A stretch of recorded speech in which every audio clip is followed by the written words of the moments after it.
we will go to the whiteboard. Okay.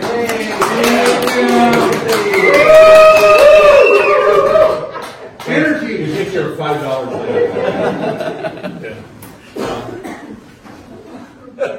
Good grief. Now, some of you may like to be a stand-up comic and do this kind of thing. Some of you say, I don't know, let's have a look. You know, and that's okay.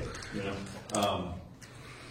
what we're going to do here today is do a rendition of what we give the kids, and at the same time, we'll encourage you to act like fifth graders or fourth graders, not fifth graders, maybe an 8-year-old. You know, so if you have a stupid question like, "Can I go in the bathroom?" You know, I'll give you an answer. So you're the student today, okay? So keep that in mind. What time do we eat? That's right. That's the first question they ask. What time do we eat? And I said, "Did you eat this morning?" And they usually say yes. I said, "Well, then you don't need to eat till tomorrow morning." And anyway, so you'll get some weird questions out of kids. So if you can think of a weird question, I might put me in the spot. Go ahead. First of all, I should introduce myself. Obviously, you know Jim Crowley. I'm married, got 3 boys, and worked in a career at Lockheed. Skunk worked at Nashville project, making weird airplanes. And so I did that for a long time. It was an exciting career. I really loved it. So you've had 8 weeks, basically, of a lot of information bombarded to you. And Brandy, you saying? Yes. Okay. Bombarded with information. And you sit there and maybe in the back of your mind, how the hell am I going to translate this to a bunch of first, second, and third grade kids? You know, maybe up to 5th grade even. So we do that through storyboard, chalkboard. Used to be a felt board, now it's a magnetic board. We're progressing. Ron's going to get us a 100-inch LED. I don't think so. In my dreams. And kids love stories. I'll have some fun today. So you go back, you're 8 years old, you know, and you can participate. Kids are happy to be here. Keep that in mind. They're very happy to be here.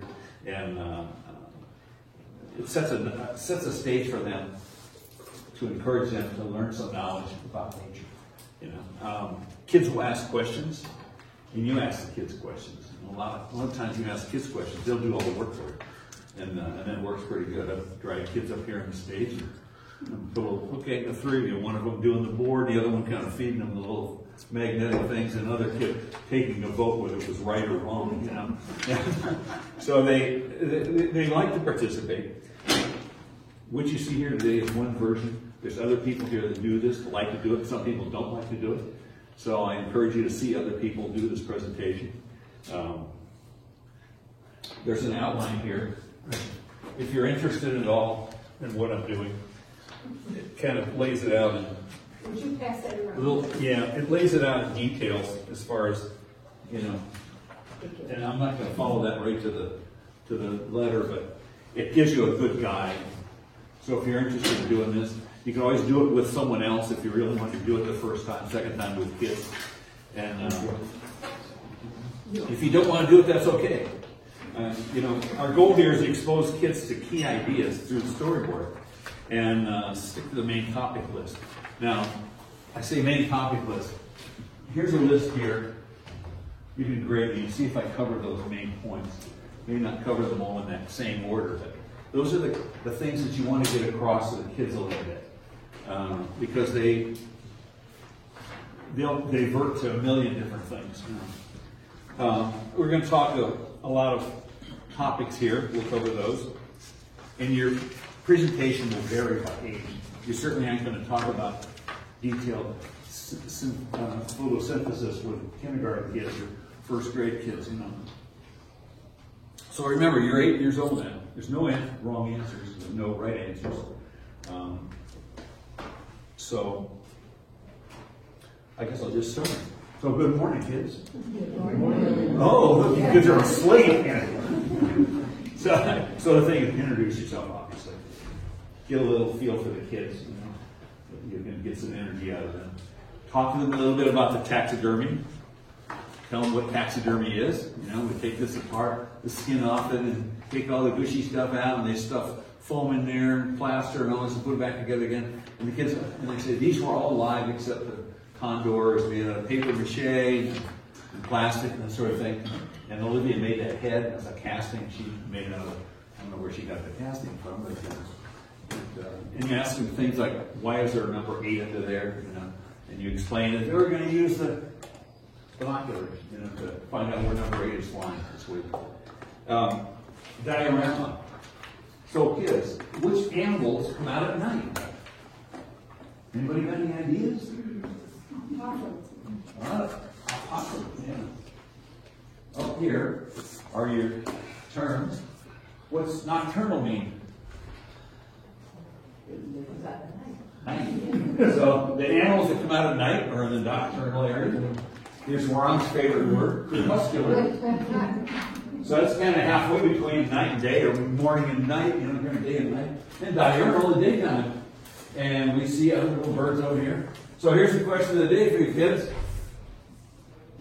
What is this? You give me the wrong answer. They always give me the wrong answer. They call it a blue jay. They said, no, it's a scrub jay. East Coast is a blue jay, West Coast is scrub jay.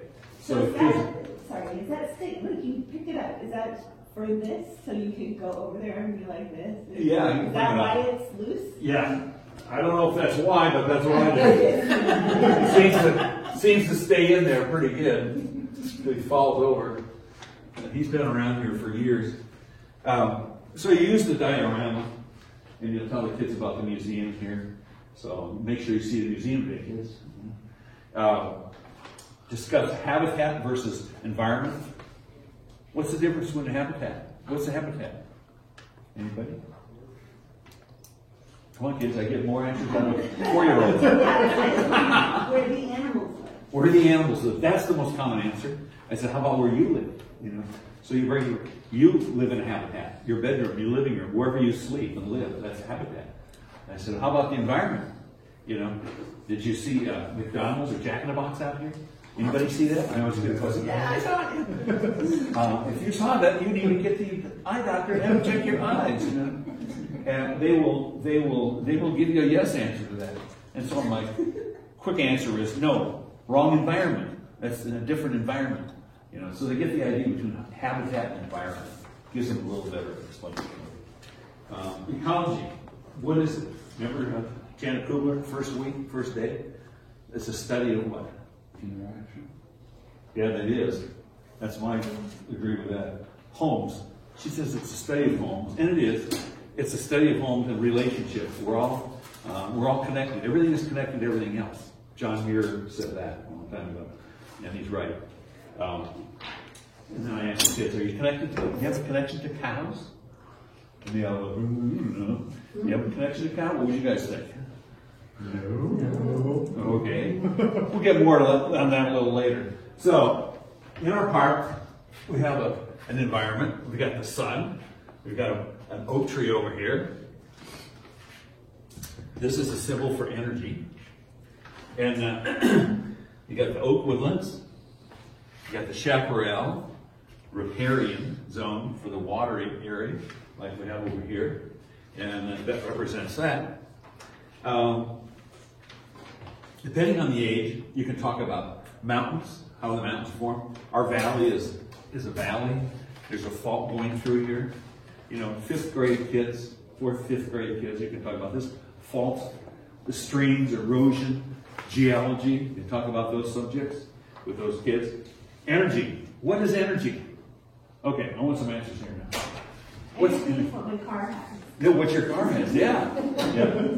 And the common answer is, that's when you eat food and you get lots of activity. And I say, yes, that's true. You know, kids have got it's good we're exposing this idea of energy.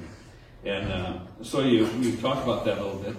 And we're going to introduce them by talking about the energy symbol here. Every time we put that up there, it's a symbol. It's absorbed in the ground. And I ask kids, hey, did you go to the beach last summer and you get your feet hot? And they go, yeah, you know. And I said, that's a transfer of energy. How did you get here today? And the kids, on a bus. They said, what made the bus run? And they go, the engine, you know, and the gasoline. You get into that kind of discussion. I said, you see how that energy transfers from the sun down to here, and also transfers from the gas tank into the engine to the bus to you, and here you are. So that's a transfer of energy. There's also an aspect which you could bring up with them, and that is we transfer energy among ourselves, as we well know. If I smile at Richard here, Richard's going to smile back, see? So now, if I look at Joaquin and go, Joaquin, you failed. He might get sad. So kids, when you go to school, put a smile on your face. Make your teacher happy, have a good energy. So you transfer an energy. It's a transfer of energy. Older kids, you can talk about hot and cold transfers, like convection. Put a pot on the stove and it gets hot. How does it get hot? And the kids, anybody got any ideas? How's it get hot? What do you think? The flame is transferring its heat. How about boiling water to gas, or ice to water? That's a transfer of energy. If you're out playing baseball, kids, whack, there goes the ball. What happened there? Oh, it just dropped it. Transfer of energy. What happened? And they go, oh, yeah. So that's a transfer of energy. Your energy into the ball, over the field, you hit a home run. So the kids understand that. They get that idea about, you see a jet airplane take off. Jet airplane's going to take off, and it's got a jet engine in it, and it's propelling it up in the air. And the kids, they go, oh yeah. They get the idea. I said, this is like your bus, only it's got a little more power to it. So it gets it up in the air. You can make a brick fly if you put wings and a jet motor on it. So the older kids get into that discussion. So what else we got in the forest here? We got wood rats. And you'll see these out on the trail. Now here, I encourage the kids, whatever we're talking about here, look for it outside. Look for it in the diorama out here. Look what you see here, and we talk about it, you go out there and look for those signs of animals. That's because they will do that. They'll get out there and say, hey, what's this? Is this? Blah, blah, blah, blah. Said, no, that's a rock. No, it's not an acorn. So they get the understanding. Kid the other day found an acorn. It was really the most unique one I've ever seen. It had a sprout coming out of the top of it. It was going to become an oak tree. And it was laying on the ground flat like this. So it's up there in the Housie Trail. I said, let's plant it. Put it in the ground. So I'm going to keep an eye on it and see if it pops out. But that was so unusual to see that. Yes? What is that thing about the wood rat? What is that thing about the wood rat? Good question. That's his nest. It's his house. Oh. That's his home. It's his home. He builds a wood rat will build a nest as big as his table. You guys have seen that, right? So the kids are going to go, what? I said, yeah, the rat's only this big. It builds a nest this big. So ask them, again, there's an opportunity for you. Why is it so big? And the kids will get the idea. Oh yeah, we've got to protect themselves from the coyote. And it fends off. So we got a gopher. And you can say to the kids, what would live under the ground? With a little hole. Question them. What is this? And they'll come up with moles and rats. And somebody will come up with the answer for a gopher. You got where do you go? Oh, in our forest, you'll see red-tailed hawks. And at this point, they will have been outside here. You probably see the hawk. So there's one up here. It's a baby, a young one. It doesn't really have a bright red tail on it yet. It'll change as it gets dark. We've got a turkey vulture, Apollo, which have met outside here at this point of their story in here. Turkey vulture, we got, who are we missing here? Snakes. So this is a gopher. What kind of snake is this, kids? Kids are smarter than third graders. So you do what? The red snake is looking for the gophers in the hole. That's right. Yeah. And I ask kids sometimes, I said, can snakes dig holes? And some of the kids say yes, but most of them say no. I said, why can't they? They don't have any arms. So get them thinking. The ones that said they could, you want to convert them to normal. Win them over to common sense. You know? As soon as you say that, by the way, we have a snake here that digs. Yeah, And he in does. the sand scoops it, Yeah. and he He digs. carries the reason we made that real shallow too. When we first put that snake in there, he was burying himself. You never see him. He's a desert snake. He's a Mojave green. No, the little one. Well, the little one will do it too. Yeah, the gopher snake. Maybe they like to get into the sand. It keeps them warm. We also have coyote. Yeah, we're a coyote that lives out here. The coyote, he can eat anything. And Coyotes live on the hills, especially on the hills. yes, and especially behind my house. And Everywhere they go. anyway, everywhere you don't want them, they will be there. So another thing we have out here, the oak tree. So what does the oak tree grow? Is this an ice cream cone, kids? Yeah. Kids think it's an ice cream cone. I've been told that. It's an ice cream cone. I said, really? No, not an ice cream cone. I said, but what is it? It's an acorn. No, what is it? And they finally get the point. Oh, it's a seed. It's a seed. Once you say seed with them, they realize what it's going to do. So the seed falls to the ground, and it's got to get from here over to here. It pops out little legs and goes over here, right? Exactly. Exactly, that's how it gets over there. And they go, no. I said, well, how is it? And they'll come with answers. What do you think? What kind of answers? Blew in the wind. Blew in the wind, yeah. The water. Sprout out of its back and it. Yeah, fell across the ocean. And they'll come up with some strange answers. And finally somebody will say, oh, an animal. I said, yeah. So then I'll go over and get the, at this point I could bring the scrub jay over here and tell him he's the most common one. We'll bring it over here. He gets the acorn, pounds it in the ground because he thinks he wants to grow a new acorn, a new oak tree, right? They go, no. Depending on the grade, they'll say yes or no. And again, educate them on that a little bit. It's like storing food away. So they, all right, in our little story here, we've got the acorn. What's it need to grow? We know what it's going to do next. Again, depending on the age of the kids.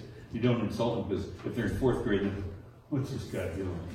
So you can speed through this part real quick. We know it's going to grow. We know it's going to grow. Ask them what's the first thing, obviously. And some of the kids will say, "How's a sprout? It just sprouts up." I said, "No, it's just visible out of the ground." How's it get up there? Oh, it's got roots. Somebody will finally come up with the idea that it's got roots. So you got roots, pops up. You got here a green plant.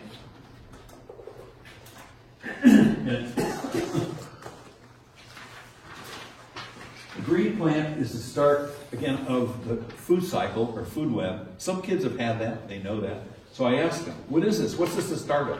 Someone will say, the food web, and I go, oh, what's this food web start with? What does it start with, you guys, A green plant. The food web always starts with a green plant. Get that point across. And the green plant is a producer. We are consumers. And what eats this? Give me some ideas, kids. Come on.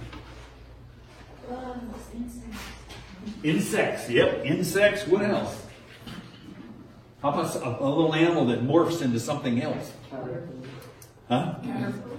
Hey, you guys are smarter than the average. So you've got this out here, and what's he doing? He's getting some energy out of this. So the energy now is transferred to the sun to this. And this little guy's been out hunting too, so he's probably been out gathering things. This here is pulling energy out of the soil, the nutrients, the water. Where's the water come from? Oh, that's a good idea. I've screwed up. You kids are really smart. So what's this need to grow? Smarty man. Yeah. So what's it need? Energy and water. And the water comes from a big white bright cloud, right? Yeah. So the kids know that's not right. So we say we got water coming out of here. That, and one other thing it needs, and it takes them forever to get this one. I have to almost go this, and they go.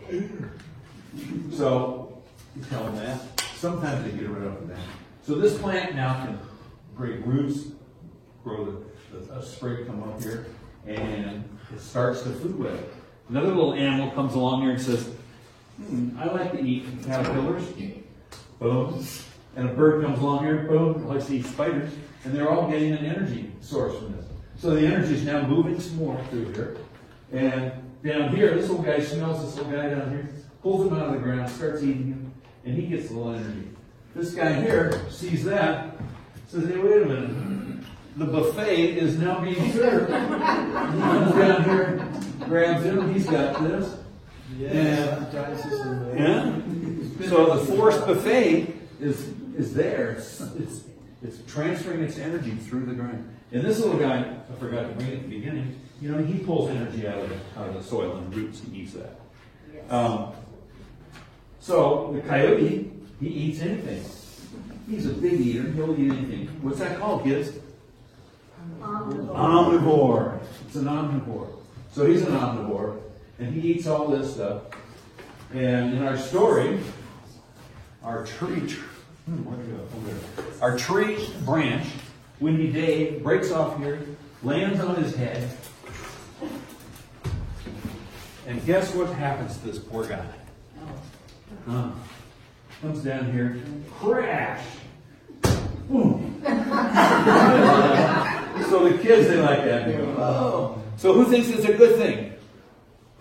Couple of them. Who thinks it's bad? It's really bad. Some people didn't vote. It's really bad for this guy, but it's good for nature. Why is it good for nature? More energy. Energy what? He says, hey, I think I'll give you some energy. What happens to the body? It's moldy. It's rotten. And who likes rotten, moldy food, huh? Yeah. The turkey vulture comes down here. He gets a little bit of energy. And this breaks down into the soil. And I think you covered this already. FBI. What's it stand for, guys?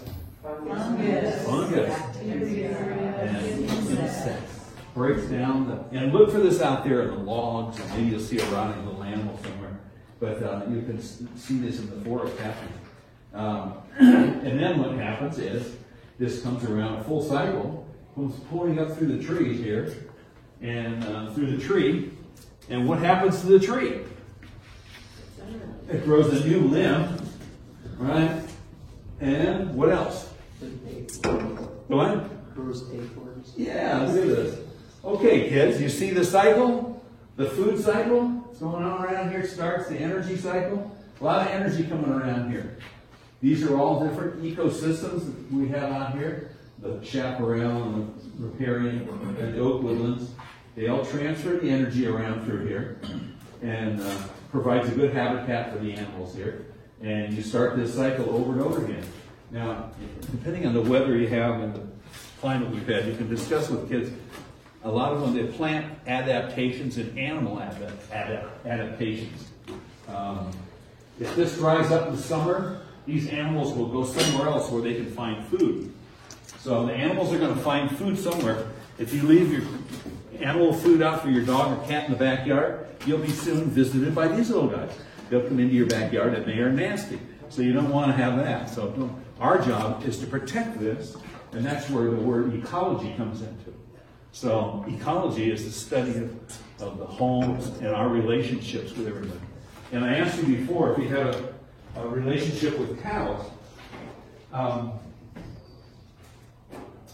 here, take a look at this. So what's happening here? In the morning, the kids are, oh, I like that, I like this, I like that. And then, oh, Cheerios, that's good. You know? I said, you can use this picture. It seems to disappear every once in a while, so I cut the box out. My wife says, what are you doing? Cutting the box up again. So the farmer, he grows what to make this? Corn and wheat. Huh? Cornflake. Cornflake, yeah, they come off a tree. Yeah, it comes from corn and wheat, and they make that process. Who made the bowl? Somebody in maybe China, I don't know. So, and it's made out of products out of the earth. You know? So you've got a connection to the earth, and the guy that made this, the farmer's pushing his tractor. You got a connection to his tractor. I have a good friend who's a farmer, and I always kid him about that. He plays with his tractor. Anyway, strawberries. Bottom and Ventura, we've got a real connection there. And then what's the last thing we do? We pour something on it? Milk. And where's the milk come from? And you've got a connection to a cow. So the kids go home and they're probably driving their parents crazy, right? Hey, Mom. So you can do that many different ways. It's a quick way to show kids how everything in the world is connected to everything else. Another thing that you can do, depending on the age, you don't want to talk about photosynthesis with second graders, you know. But if they're fourth, fifth grade, I don't know, maybe third graders, the kids are pretty smart these days. You can, I use these little stickers I have when the ones worn out. I said, photosynthesis comes, the sun energy comes down to the plant. And the plant holds in the CO2, and you can explain to them, we give out CO2, and we pull in oxygen. And they go, everybody go, listen. You know, they do that. They also pull water from the roots into the plant, and then the plant gives off, move over here, buddy. The plant and the oxygen in the food. So the green plant starts the food web here, and photosynthesis puts this all together, mixes it up real good chemically, and you can explain that one. Anyway, our chemist friend here. Anyway, so explain to the kids that it provides the food, it produces its own food, and these are consumers, and it gives us oxygen so we come back in. So that's why it's important we have oxygen and green plants in the world, and that's basically it. Now I got a question for you. It's a little bit of fun time. I want to offer you the opportunity this morning to come up here and just start this, you know. Take some of these off there and you can put them back up there if you so feel inclined. Because I give you this paper here, which is a cookbook of this, you know, and you can take it home and put it in your bird cage if you want. But in the meantime, if you're interested in this, to do this once in a while, it's nice to have people willing to do this, because some mornings we come in here before lead goes and it's going, oh, I don't want to work with kids on the floor and I don't like to do that. So they're looking for a volunteer. So if you're so inclined to do this, you can do this. Take it home. Take it home. We have a little miniature version of it. You can take it home and practice with it. You can practice it with your family.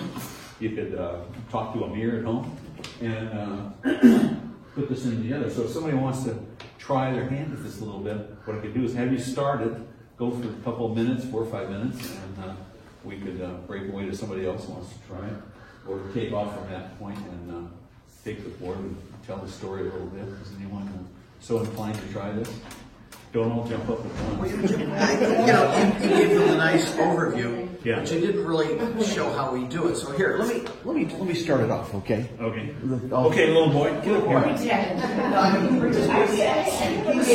He gave you a beautiful overview of everything. Do you put those words up there for them and then ask them at the end? No, Like, I don't. But Say see, what? Yeah. those words. Oh, these, Are those these, for us or are those for no. them? No, I was going to show you how we This typically is do something this. that I tried to get across to you today. Oh, okay. And these So you these don't are, usually have. no, you don't put this up for kids. You have to, these are the kind of things that you want to pass to Your them. lesson. Yes, that was the link. Now, he gave you a great overview of all the components. But he does this. He's a master. He's a Jedi master of this. But he didn't show you. Jedi master. Wait a minute. He didn't show you exactly how we put this, how we started and put it together. So, and everybody does it differently. Yeah. And that's why you, as he alluded to, sometimes it's good to have watch other people. Yeah, has anybody seen any of you two kids? Have you seen anybody do this? Yeah. Raise your hand if you've seen it. Okay, so you know. I'm putting you to sleep here today. Well, no, so you know how it's done. So maybe, well, I'll start it off, okay? Because everybody does it different. I'm going to pretend you're a class, and I always like, welcome to Placer Canyon. We really appreciate you being here today. We have a great program planned for you today. We're so happy that you're here. What school are you from? Okay. And what grade are you getting in? Fourth grade. Fourth grade. Okay, fourth grade. It's a good grade. You got lots of school in front of you. It's great. So you start to get a little charged up and say, we got a lot of stuff in this room, and Jim alluded to this. We got the taxidermy wall. You can talk about taxidermy and the birds and stuff like that. So you can kind of warm them up, okay? Get them a little warmed up. Then you go to this. And usually we start with this, you know, what is the source of all energy on planet Earth? The sun, yes. And so when I stick one of these little things up here, these little red crosses, white crosses, you know, I want you to yell out energy. You probably heard the kids do that. So yell out energy. That's not. Come on, I want you to be energized. Energy. Okay, good. So anyway, then we, where's the acorn? What do we do with the acorn? It's probably on the tree now. I don't know where it went. It sits here somewhere. Actually, we usually start with the acorn. But Yeah. it's hiding. The ice cream cone. I lost the thread. What did you do? The key component. I don't know. Where it went? There it is. Oh, here it is. Right here. Yeah. The ice cream. Yeah, you start. You have the acorn. Okay, the acorn. What is an acorn? It's a seed. Okay, the acorn, you know, it'll fall off the tree. You know, does anybody think it's going to grow there, you know, lands under the tree? No, we need to get it away from the tree. We need to get it into the ground, okay? And that's where we start our food chain. Now, to get an acorn to grow, we need some sun. We've got that. Need a little rain here, so we've got some rain, some dark clouds. We got a little water. And then what's the other one? You know, everybody take a deep breath and blow some air up here, okay? And you'll get some smart Alex that'll say, well, it's actually carbon dioxide, you know. Okay. So anyway, we got the acorn in the ground, got the roots that start here, and we got the little seedling, okay? So we build it from there. So this is where, if somebody wanted to, well, we'll start. We start with our primary consumers, our herbivores. You know, they'll eat the plant and they'll get some energy. Yay! Okay. So that's, somebody want to take it from there. This is where somebody should take it from there. Somebody want to try their hand? Somebody should try it. You don't have to be right or wrong or anything. Just great. Great. Okay, we're done. Go ahead. So then, well, guess what eats this caterpillar? A bird. The spider. Guess what the spider gets from the caterpillar? Energy! Yay! But the spider has enemies too that must eat it. So then the bird eats the spider, and guess what the bird gets? Energy! But the bird itself also has its own predators. And guess what this hawk gets from the bird? That doesn't really go right there, but like... That's all right. We got the idea. Smart. Hey. Quick learning. Anybody else want to go up, or should I continue? You do it fine. Okay. Drafts. Come on, we got to have How long is it supposed to be? Okay, it takes good question, because what happens is it's all dependent on the time the kids show up with their bus. They're supposed to be here at 9:30. If they show up 10 minutes to 10, I'm in trouble, because we gotta show them animals and talk about this and get them on the trail before 11. So depending on the time, to answer your question, basically 15, 20 minutes. It's about almost 20 to 10, by the way. Yeah. We're going to be out of here in 20 minutes. Otherwise, you're going to have a second grader on your lap here. You're going to be energized. You're going to get energy, all right. Anyway, so... Energy. So your time will vary. Yeah, your time will vary a little bit. Okay. So you So you gotta adjust it. Is there like an end, like at 10:50, this is when this ends, or like, I right, try- because I imagine it starts at different times, but when is it ending?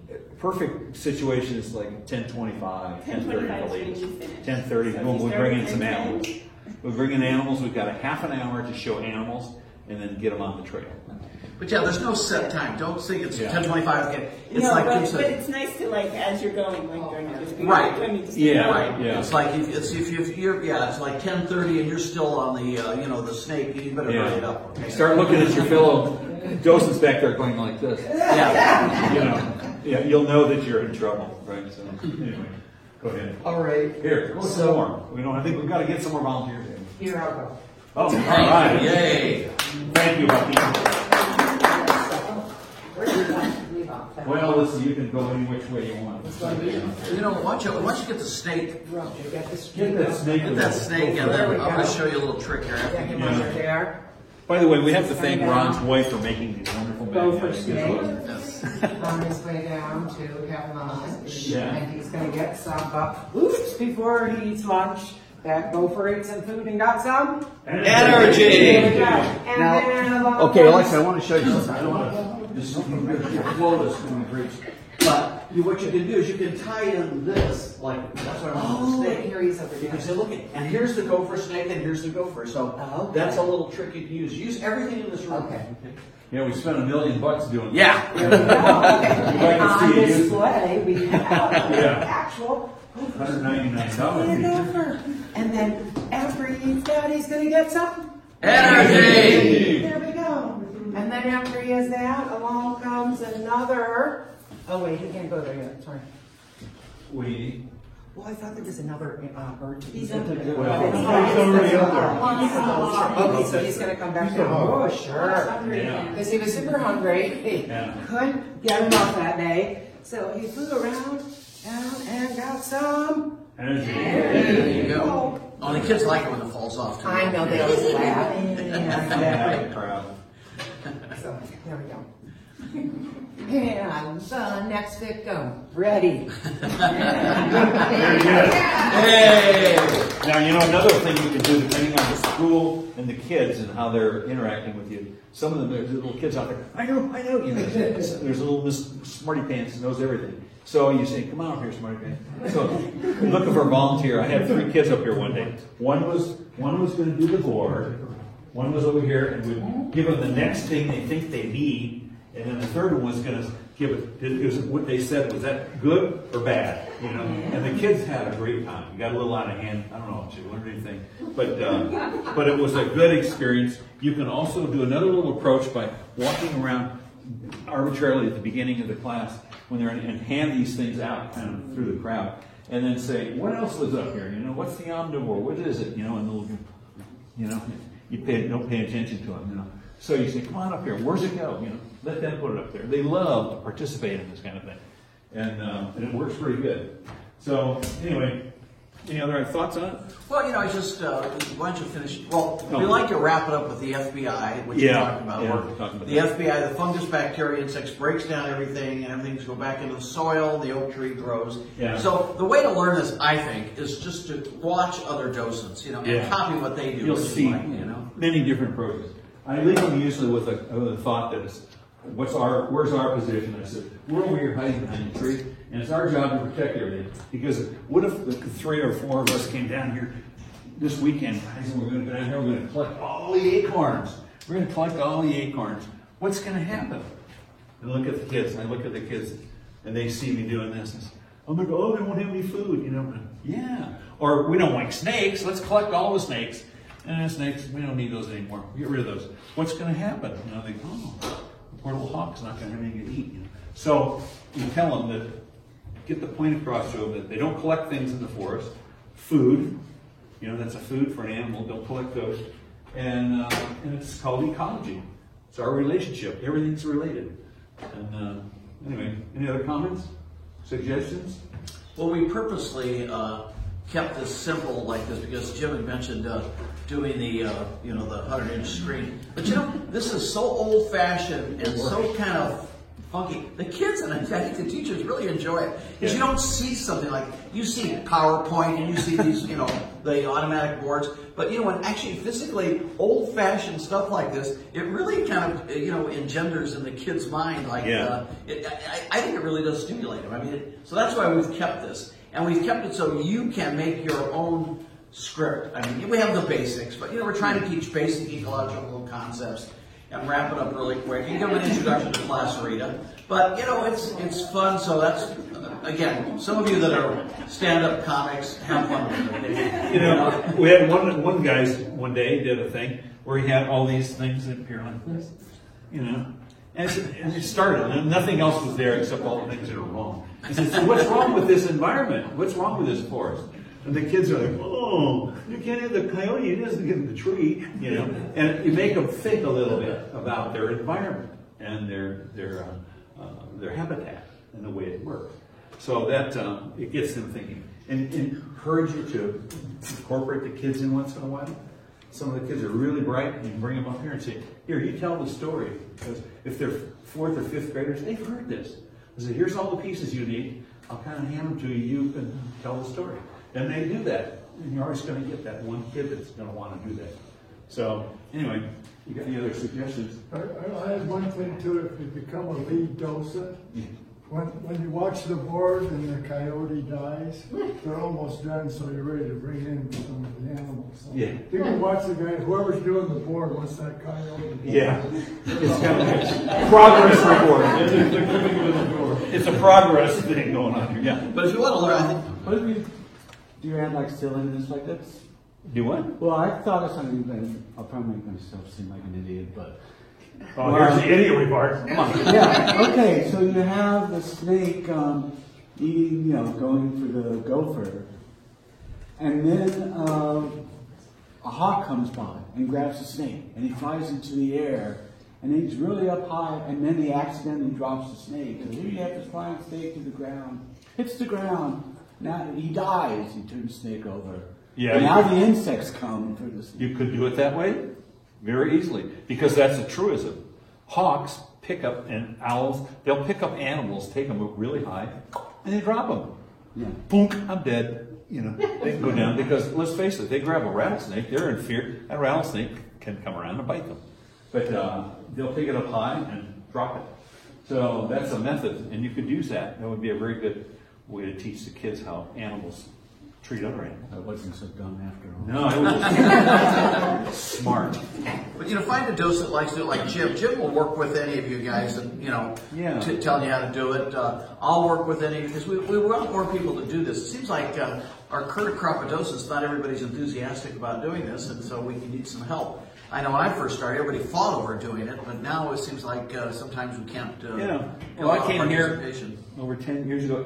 Roger, you've seen him here, he makes coffee in the morning here, Roger and Judy. And Roger did this all the time. So I sat there copious taking notes of what the hell he was doing.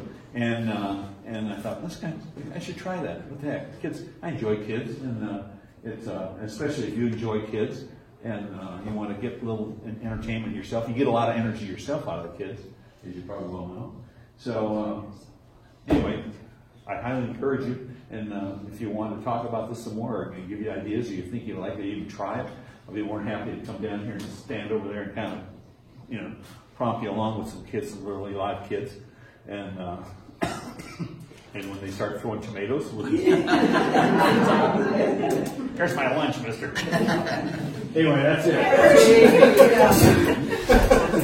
Oh boy, well let me introduce, I'm Carol and I'm class of 2017, so not that far away from you guys. I was doing the same thing. And we have Andy, class of... You know me. From the candy. Whatever. Denny. Great class of 2012. Woo, all right. We got a whole bunch of other people here too. Okay, so children. So you guys might be like me, I think you probably are, where there are some subjects that you've been learning that you go, oh yeah, I know that, no problem. And then other ones that you say to yourself, you know what, I can learn it. I'm getting the hang of it. And then there's those subjects that you're like, man, I don't even know what they're talking about. Geology. Oh, yeah. Thank you. So, you think to yourself, man, I don't even know as much as a 3-year-old knows. Perfect! You are a perfect docent for the preschool program that we have going now. And there's a few different types of programs within that. So we're going to look at the characteristics of these younger kids and some activities and our different programs. Now, a lot of people think that working with this age is like babysitting, that's all it is, babysitting. But it's so much more than that. This age group loves to learn, and they like to they're like sponges. They can soak up all this information. It's just a little bit harder to squeeze it back out of them when they're little. But they really like to learn. So even if you don't know any more than a 3-year-old, you'll be able to either teach them some stuff or learn right along with them. And you can see all ages can benefit from nature. And a lot of our young kids, when we take them out, they're going to end up becoming stewards of our environment. You docents are the ones who can give these early learners an appreciation for nature. So here's some characteristics. I'm not going to go through the whole thing, but basically they're becoming more social. They're able to interact with other kids to some extent. And they like to ask a lot of questions, and they can answer some simple ones. They like to observe, kind of investigate and observe. And they start to learn, when they get a little older, they start to learn how parts can become a whole. So maybe they might know that this is a petal, and it goes with a flower. They also can distinguish between similar objects, so they can tell that this rock has spots and lines in it, and this one is a really smooth rock that doesn't have anything distinguishable. All right, so working with 3 to 5-year-olds, you want to make sure you either have a few different activities at the same time, so you're keeping their attention, or you change the activities often.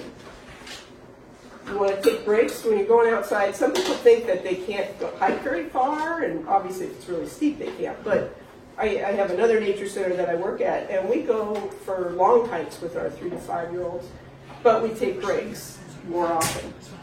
If they see something that they want to stop and look at, maybe it's a ladybug, just stop and look at it. So what if you don't make it to the final destination? No big deal, they're having fun observing that. Also the kids, and we'll talk a little bit more about our programs that we have here. Inside sometimes we do story time and they are roaming around, they're wandering around. That's okay if they're not disrupted. If they are, then you need to try and rein them in, come up with something to keep them amused.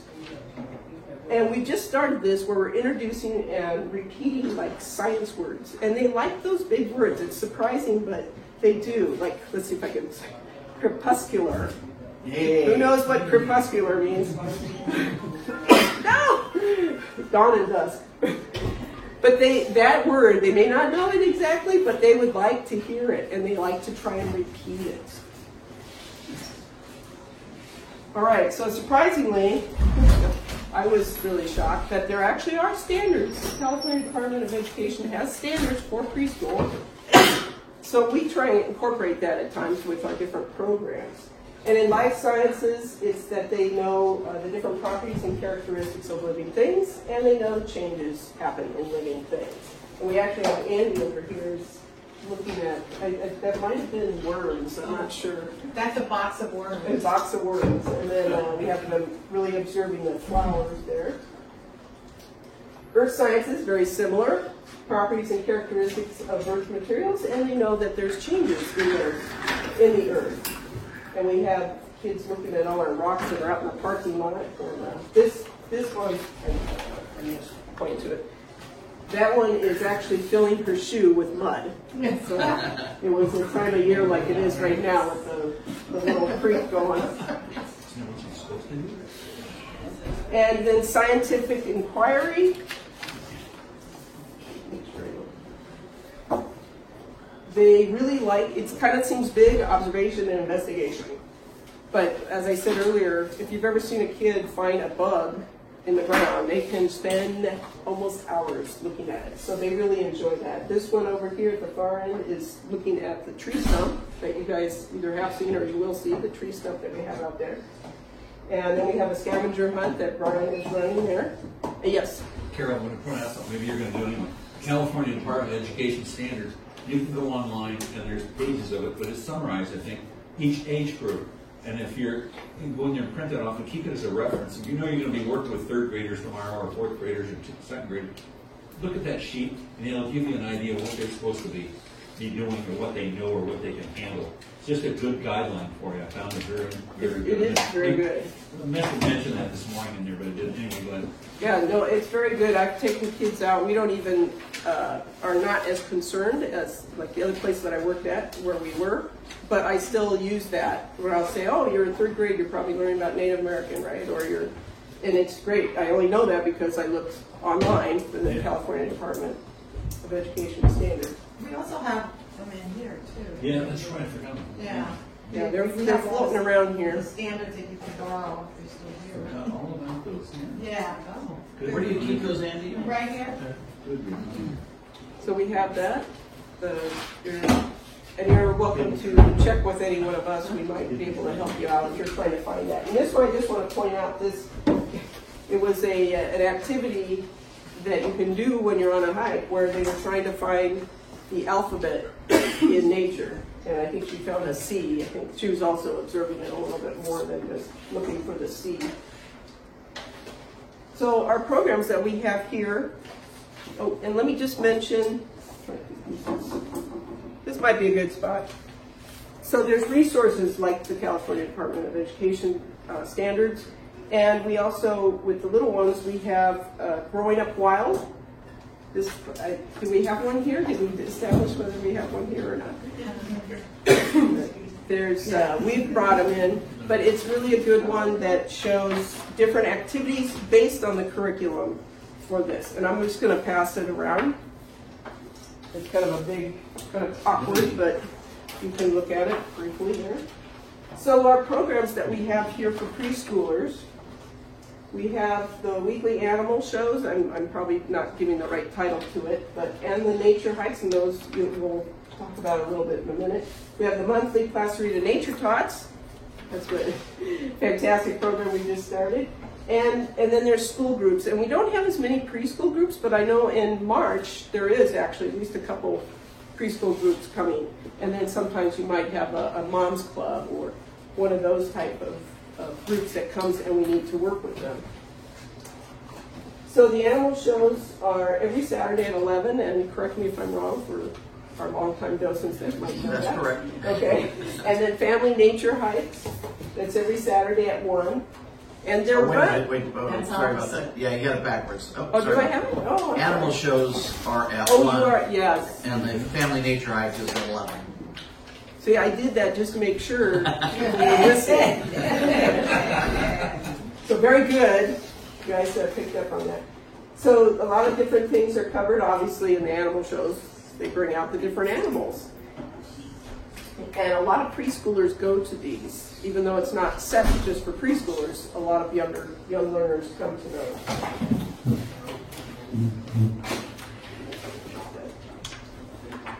And then our school groups, and they do similar where they have the storyboard, like we just had presented, but it might be on a more simple basis.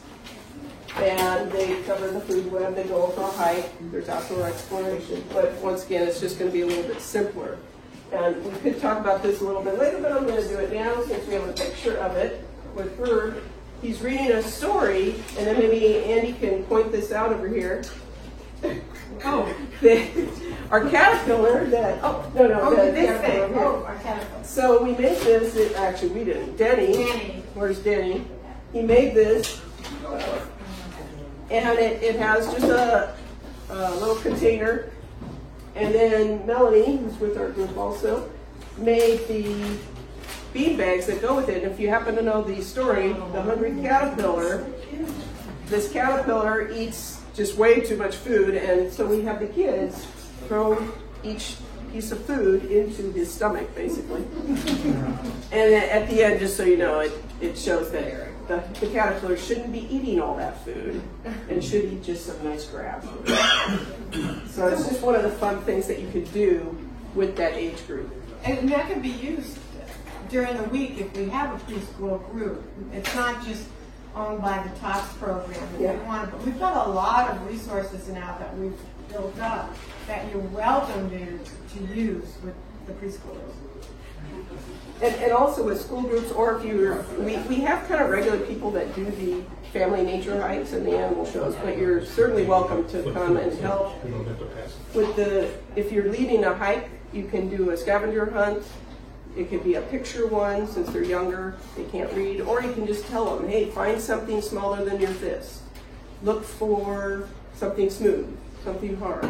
You can do that with the kids just to keep them a little bit more entertained as they're walking through, and they learn more about it. And then we have the Placerita Nature Tots. And Also known as tater tots. don't make us hungry, come on. So the Placerita Nature Tots started about a year ago, or at least the first part of the program started about a year ago. Andy was instrumental in getting it going and presenting it to the board and tried to get a committee together so that we could do this. We didn't do as much here at Placerita for the preschoolers, and now we do. We have a great program that meets the second Saturday of the month at 9:30. And we have, I think, raise your hand, people in here that are involved also. Judy back there. Whatever. Fire them, do that one. So it's a great program that, let's see, and we have pictures. We'll pass this around too. Pictures from the first year, and you can take a look at that. And now Andy's going to help me with, I believe, we're on to this, a day in the life of Placerita Tots, Nature Tots. I just want to say that it's not one or two people that make this a success. It's everybody comes with their expertise and they share their knowledge and we work together as a team. It's an amazing thing because we have a planning meeting. We schedule it like 2 weeks before the actual event. And so we have a planning meeting and we have a blank slate of what to do. We always come with a theme. We have a theme, but we have a blank slate. And then when we leave that meeting, we have an amazing amount of ideas, great ideas that we come together with. So we'd love for other people to join us. If you want to join us with the planning of it or the actual event. It's really a lot of fun. So the actual event is going to be March 9th at 9:30. So it's coming up pretty quick. So Andy, every month you have a different theme? Yes. We don't have it on open houses in May, so we don't have an event. We don't have the preschool program in May because it falls out on the same day. And then on the crafts fair in December, we don't have it. But other than that, yeah. And we usually have, we plan 4 months in advance. So like for themes. The themes, yes. For each event, we have it a few weeks ahead of time where the committee meets and comes up, like she said, comes up with the different activities. But the topics are about 4 months ahead. So we have like acorn woodpecker is in March, and then the monarch butterfly, and then I think open house, and then open house, and then the last one is crickets. We'll have a box of crickets here probably. So it's a lot of fun. So we usually start off. Jack does the name tags, and he does an amazing job of making this fun name tags for the kids, whether they're worms or something that make it fits the theme. But before that, what we do is Judy's in the museum working when the kids first come. They go into the museum until 9:30 until we're ready. But Judy's there with the kids that come early, and she reads books to them on the carpet, and it's really cute what to do with them. And we should say it's a free program, but they do have to register ahead of time by emailing. I think at the first of the month for that month's activity, and it usually fills up. We take about anywhere from 15 to 20. It keeps getting a little bigger, but about 15 to 20 kids and their parents. And it usually fills up, I think, on the first day. And matter of fact, I don't know if Dave is here, but he says that there's a lady who sets her alarm for midnight so that she gets her child's name in on the list. So there's two. Yeah, so kind of at the same time, there's check-in, name tags, and this in the museum is going on sort of at the same time. Then, okay, we always march in. We always make a fool of ourselves. Yes. Usually it's with family, and we make a fool of ourselves marching in with the kids, whether it be if they're butterflies or owls or whatever, they march into the room. And you have kids that do it and are into it, and you have kids that don't. And that's okay. That's all right. The difference between a 3 and a 5-year-old is so big, so large. So we work with every child.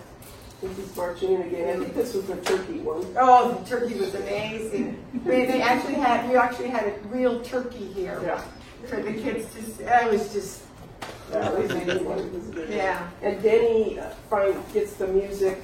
Yeah. And has the music playing as they come marching in. Yeah. Video. That's right. So they come in, they sit, and then they watch a video. We try to vary it so they have an active activity, a movement activity, and then a lesson, and then another movement activity, and then another lesson. You know, a quiet activity and an active activity. So this is more of a lesson. They're sitting there, and this is the crazy lady.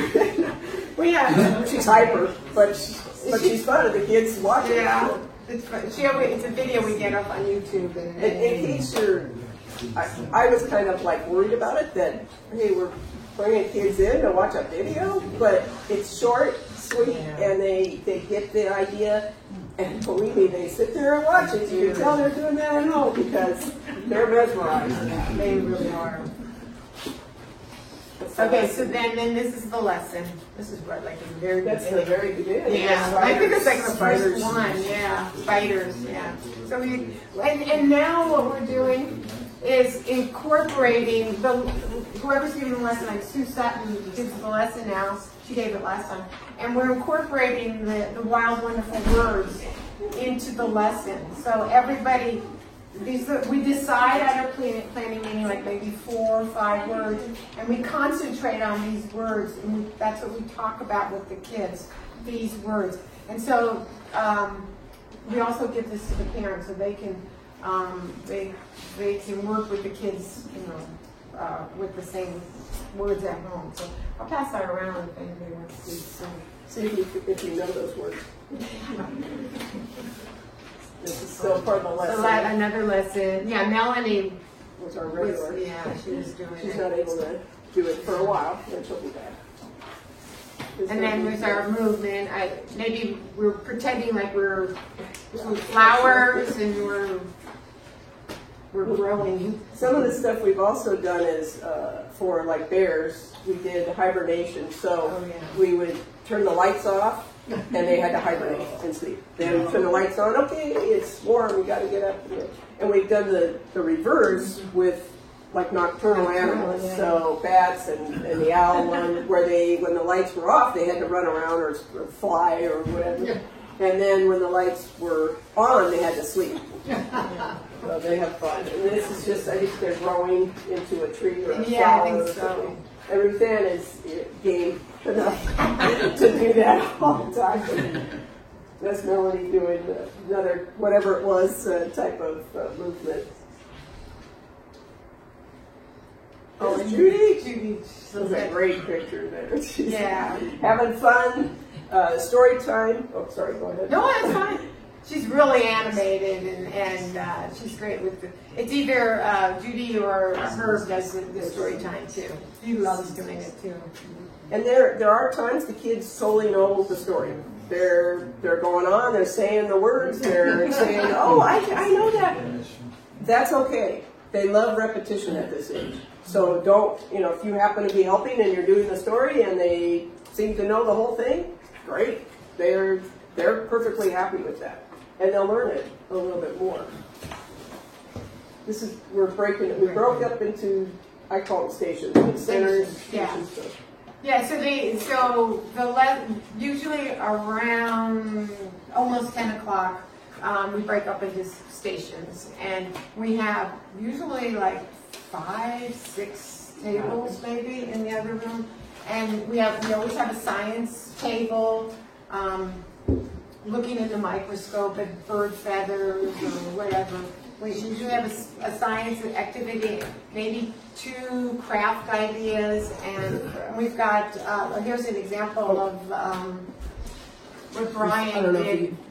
This is a food chain one, and they have to stack them. Of course, we have it mixed up for them.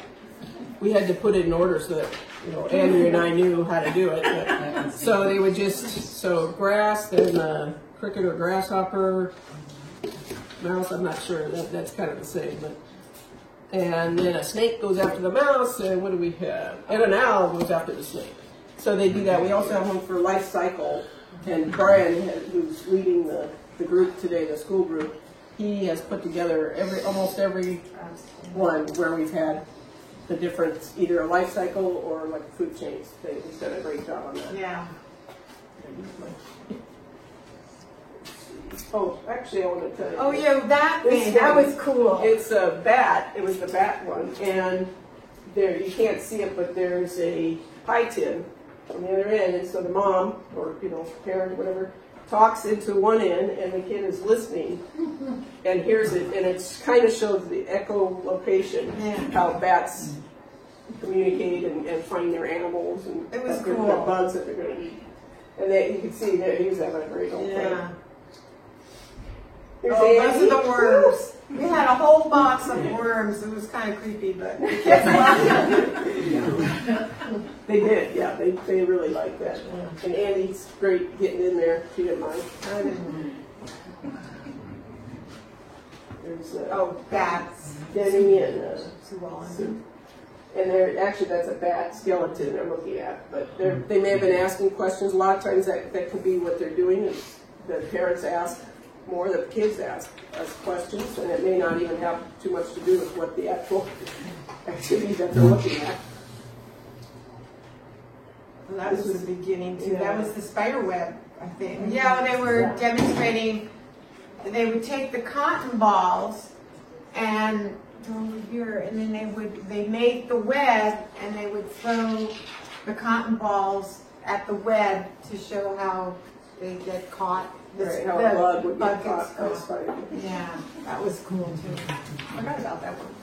Yeah, Denny made that. We have a lot of people here who are able to make the different things that we have, and sometimes we don't have it, and that's fine too. Is it craft? Yeah. Rubbings, I think, leaf rubbings. And this is another example of the stacking, the stacking cups that he did. I'm sure he's using styrofoam cups that we've had forever. Okay, we're not buying new ones, not in our environmental age here. And then just outdoor time. Yeah. You don't always have the opportunity, but usually we try and get them outside.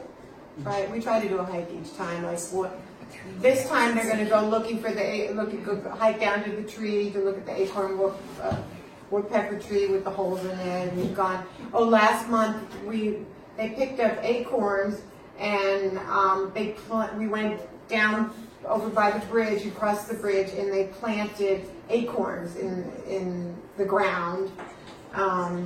We try to do some kind of outside activity with them. Come out and join us. There's the turkeys. And then this is just some other outside stuff that we did. Those turkeys were amazing.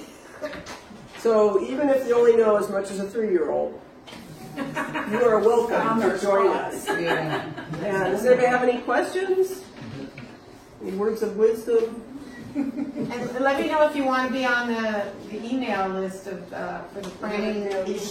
Oh, okay. Yeah, let me know. And then, Andrea is the top one. She's Yeah. probably the main person, but if you just want to ask some questions, yeah. that's me. It has to be the Nature website to sign up for it for children. Yeah. Yes, Yes, it is. it's on there. What they do is we have on the website, we have a link to the current flyer because they put out their program several months in advance. And then on that flyer, there's the email reservation address where they go to. If that's what you mean. Yes. If you want to register it, it's nature_tots@placerita.org. If you want to register your kid. Okay. But If it you want is to sign on. up to help, then you see Andy or Yeah, Carol. yeah. Or But Danny or something. It is, you can get the email from the website.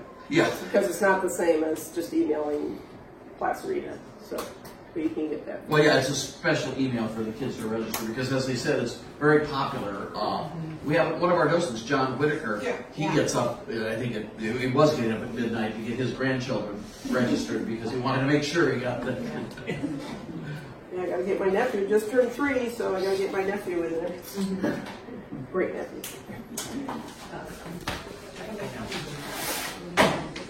So, okay, oh, I was gonna say about the cards. Did everybody have their questions?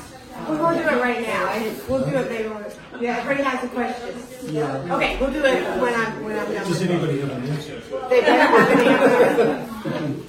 Okay, so this is the presentation on the nature boxes, and everybody will hopefully have seen all the boxes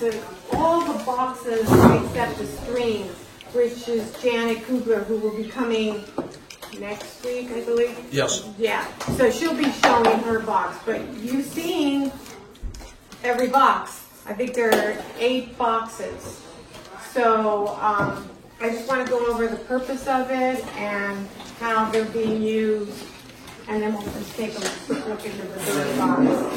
So basically, the purpose of these boxes, and I'm just going to read what our mission statement basically is. The nature boxes will allow visitors of all ages and physical abilities to have hands-on interactive engagement with materials and artifacts related to the natural and historical history of Placerita Canyon.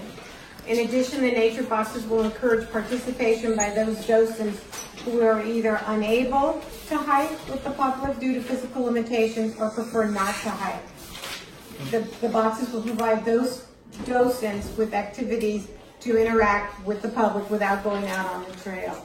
And I don't know if you went to the in-service, the docent in Richmond yesterday, how we had hands-on experience with the dissecting of a flower. I mean, we all know that when you get your hands and work with things, you remember things a lot better. I mean, I'll always remember the petals and the flowers from yesterday because I worked with them. So anyway, that's the purpose of the boxes, and it's not only so that the kids remember. Also, there are a lot of docents that don't want to go out on the hikes. They're not comfortable with the kids or hiking, or they just can't do it. And that's what the boxes are for. You don't have to go out with the kids. So, now the boxes have many, you can use them in many ways, okay? So you can use them with the school kids during the week. And what we've done too is I'll take the box out and put it on the patio, and school kids will come by, but also we get a lot of the people from the public. They'll come, the homeschool parents will come with their kids and use the box. So it's not just for the school kids when you take it out during the week. So the school kids, it could be used on the weekends. You could just take out a box and go set it up on the patio on a Saturday or Sunday. It's used for outreaches. I don't know if you've been told about outreaches, how they take, I don't think they take animals anymore with outreaches. Well, with the recent thing with the disease thing, I know they haven't been able to do it. But they take, you could take it's the outreach group that goes to different schools. They go to schools or libraries, and you can take a nature box and set it up at a school too. It's used at rainy days, which we've had this year. And it was really difficult this year, I guess, with the rainy day program. Because normally, when it has rained, docent training hasn't been going on. So what we did on rainy days is we used the museum and the classroom. Normally, we would have 3 rooms to set up the boxes. And we just set up all boxes in the 3 areas, and instead of going on a hike, that's what we use for the school kids. And it normally works real well, but I think this year it's been very challenging because we only have 2 rooms when it rained, because you guys were in here, so it was quite noisy, I guess. But normally it doesn't happen that way. Okay, so rainy days, special events. We use them for open house and for the craft fair. If you're interested, we will eventually, I'm on the committee for the open house, and there will be a sign up if you want to use one of these boxes at the open house. It's a lot of fun too. We set it up for the whole day. So, and then we have a summer program, which this year was our first time doing it. Dave Taylor set it up. And you signed up for a day during the summer, and like just in the morning, it was like 9 to 11, let's say, and you sign up with another person, and it was a lot of fun. It was surprising how many, even though it might have been 100-degree heat, we still got parents with kids that would go through the museum, and it was a lot of fun. It was a social thing for the docents to really get together and stay connected with Plaza Rita. But it was also, it was fun. We would get, sometimes you wouldn't get that many people, but sometimes you'd get a whole group of people coming and going through. So if you're interested, think about for the summer program. It's a lot of fun.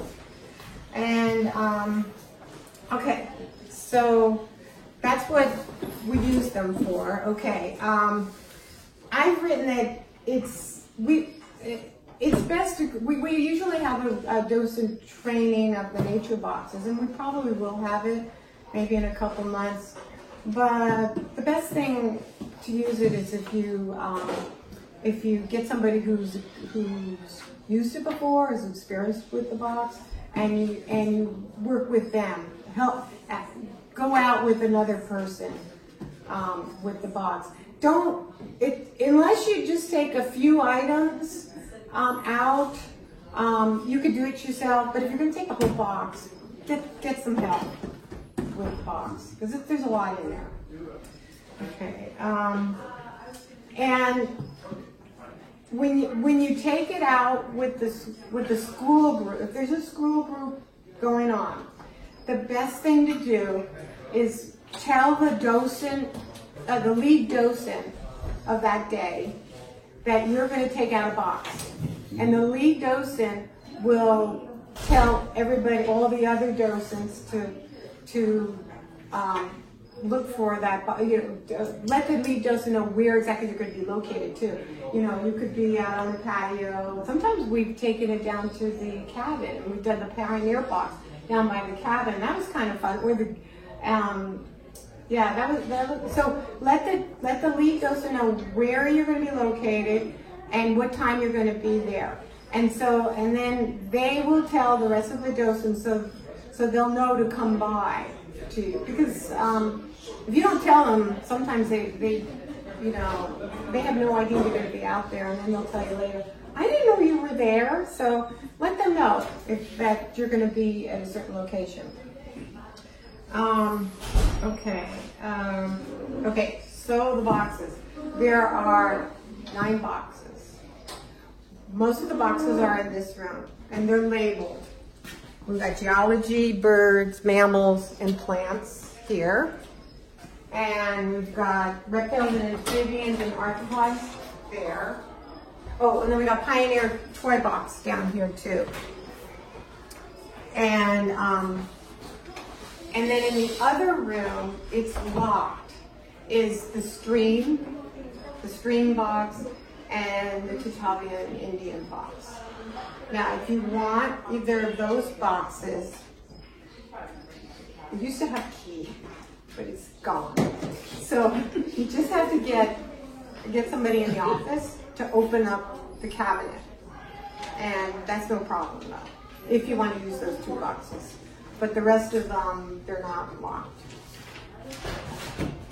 So in the boxes, just to briefly go through with them, because you've seen them, this is a great example. This bird box is great. On the box, people do it differently with the different boxes. Some people have a notebook, and the pages are in the notebook. Linda made this one, and she put this is the contents, what's in the box. This is what you should expect.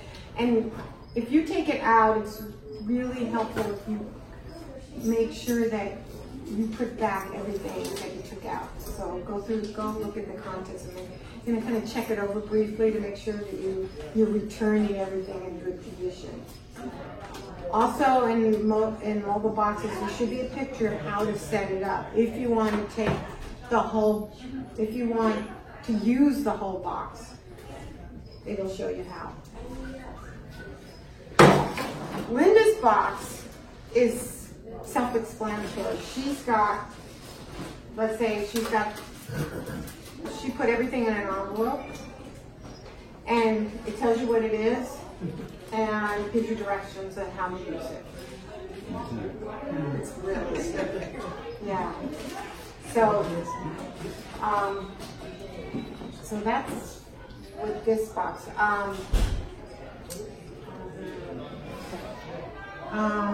Now, you don't have to take everything out. I like to you could take this little table out, and you could set up a few, it's very light, and you could set up a few things out there. Even if you just take that table out and take out the skins of the enamel box, kids and adults love it. Or take out the toys or whatever, it's fun. If you want to take out a big table, you can get this to help you.